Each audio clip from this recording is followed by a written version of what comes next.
Olá pessoal, sejam bem-vindos ao nosso curso de Fundamentos de Big Data. Antes de mais nada, gostaria de me apresentar, meu nome é João Guilherme Galo e eu vou ser o professor de vocês nessa disciplina.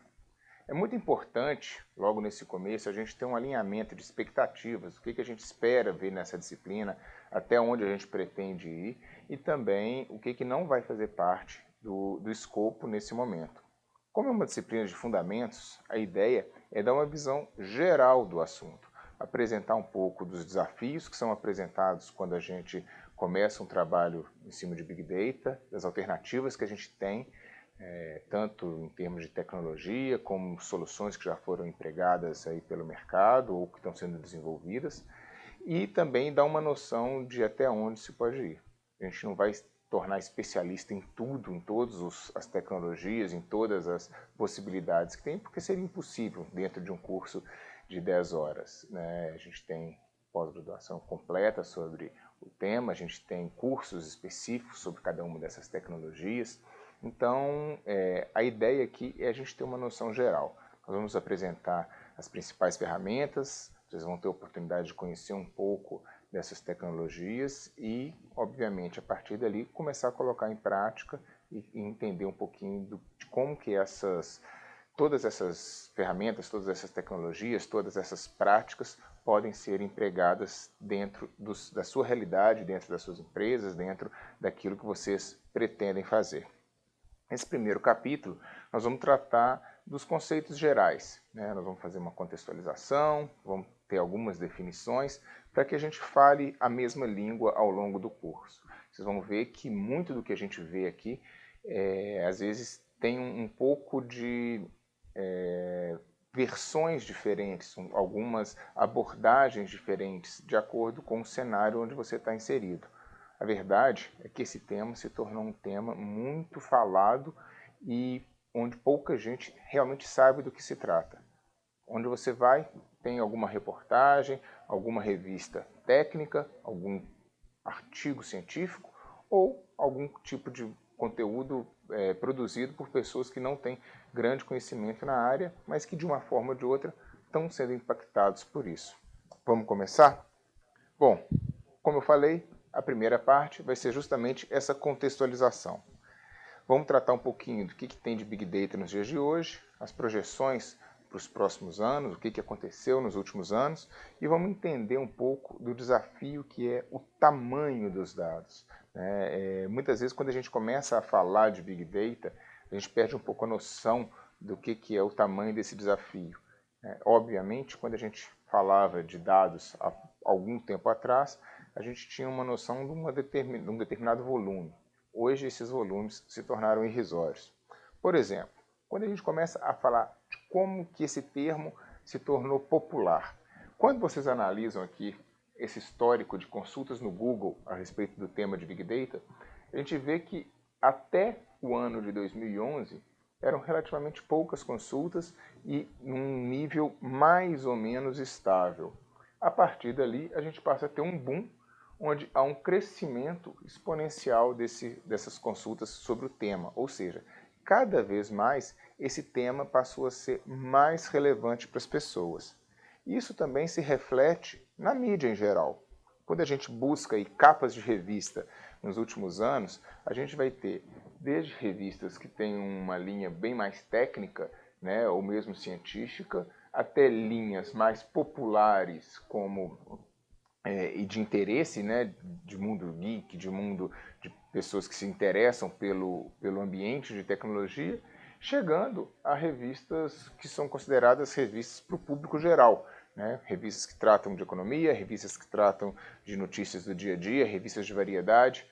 Obviamente, cada uma dessas revistas, cada um desses veículos, né, e aí a gente pode estender isso para blogs, sites, artigos, bom, a infinidade de conteúdos aí, de formas de distribuir conteúdo que a gente tem hoje, né, e que acaba sendo também uma grande fonte para o próprio Big Data, várias desses conteúdos vão ter abordagens diferentes. Né? Não é de se esperar que uma revista técnica tenha uma abordagem semelhante à de uma revista de conteúdos gerais. público é diferente, a forma de falar é diferente, o jornalista que escreve é diferente e muitas vezes nem tem todos os conhecimentos específicos nesse assunto.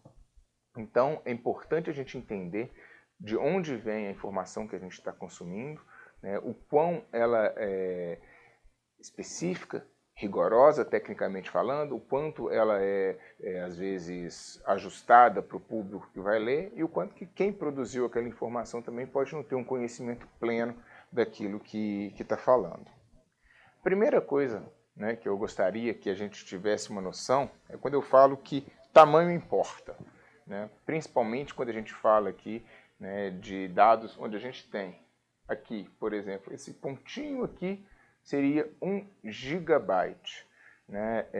Há pouco tempo atrás, alguns anos atrás, né, a gente falar de um espaço de armazenamento de 1 gigabyte era algo considerado muito grande. Eu me lembro ainda, né, no início dos anos 2000, final dos anos 90, a primeira vez que eu me deparei com um HD que era utilizado, né, num sistema de saúde com centenas de milhares de registros. Na época ele tinha 700 e poucos megabytes, né? E eu falei, nossa, isso é espaço para que nunca mais seja necessário se trocar isso, né? Você vai ter, teoricamente, armazenamento infinito aí. Hoje em dia, né, um pendrive nosso tem algumas dezenas ou centenas de vezes esse espaço disponível. Quando a gente cresce um pouquinho, né, a gente vem aqui para a casa dos terabytes, né, que é hoje o que a maior parte dos HDs, a gente fala de HDs aí de meio a 2, 3 terabytes, são, né, os HDs de notebooks, de computadores pessoais comuns, né, e que com esse pequeno quadradinho aqui. Quando a gente começa a falar já de exabytes, a gente já começa a ter esse pequeno volume, né, que já passa a ser um pouco mais perceptível. E quando a gente chega na casa dos zettabytes, que nós vamos conversar um pouquinho hoje, a gente chega nesse grande volume aqui que a gente tem. A ideia disso é para vocês perceberem, né, quais são os desafios. Imaginem que processar a quantidade de dados que você tem nessa caixinha aqui é um desafio completamente diferente daquele de processar os dados que estão armazenados num volume como esse, grandão. Quando você tem esse tipo de desafio em mãos, você precisa de tecnologias novas, você precisa de estruturas novas. Não adianta você pensar que, eu vou pegar aquele meu computador e vou colocar mais, quantos? 8 GB, 16 GB, 32 GB de memória RAM, vou colocar um processador do mais moderno que eu tiver e vou mandar ele processar isso tudo. Ele não vai conseguir fazer isso. Então a gente vai precisar de novas arquiteturas que permitam que isso aconteça. Para vocês terem uma ideia, né, eu gosto muito de fazer algumas análises e dar alguns exemplos aqui, né, se a gente estivesse considerando não mais o mundo digital, mas no mundo físico, eu tivesse 1 megabyte, eu estaria no nível de uma célula de uma folha, ok? A gente estaria vendo ela no microscópio, vendo lá o núcleo dessa célula. Se eu passasse desse mega para o giga, eu já conseguiria ver mais ou menos o que eu teria se eu me aproximasse com uma lupa de uma folha dessa planta, né? Então eu já consigo ver muito mais estruturas. Então vocês imaginem que nesse espaço, quantas centenas de milhares ou mesmo milhões de células que não existem nesse espaço. Do gigabyte para o terabyte, eu já teria uma visão como se eu afastasse aquela folha de mim na distância ali de um braço. Então eu saí daquele mundo onde eu analisava simplesmente, né, o que estava num espaço pequeno, usando até recursos de lupa e etc., para ir para um espaço já do meu campo de visão natural. Passando do terabyte para o petabyte, né, a gente vai falar bastante de petabytes, a gente já tem uma visão aérea, né? Você vai ver ali quase que uma região grande, ali algumas quadras daquele espaço. Nos exabytes, a gente já tem uma visão que é praticamente do contorno de um continente, né? Então já é uma visão de um satélite mesmo, daquele espaço. E quando a gente finalmente chega na casa do zettabyte, a gente teria uma visão que seria equivalente a poder enxergar toda a Terra, né? Vocês estão vendo aqui a imagem da Terra com a órbita da Lua ao redor dela. Então, quando a gente vai caminhando no espaço do que era o desafio de processar 1 mega, 10, 100 mega, giga, tera, peta, hexa, até chegar no zettabyte, a gente vê que isso realmente muda o jogo. O desafio é outro, a gente muda de liga, né? Então a gente precisa ter uma infraestrutura e tecnologias bem específicas. Quando a gente pensa, então, o que quer dizer, então, em termos práticos, 1 zettabyte? Em 2009, toda a internet tinha meio zettabyte. Então, toda a informação disponível na internet em 2009 era meio zettabyte. 42 zettabytes seria o espaço que se estima se a gente acumulasse todas as palavras ditas pela humanidade na história. Então, se a gente digitalizasse isso tudo, a gente gastaria 42 zettabytes.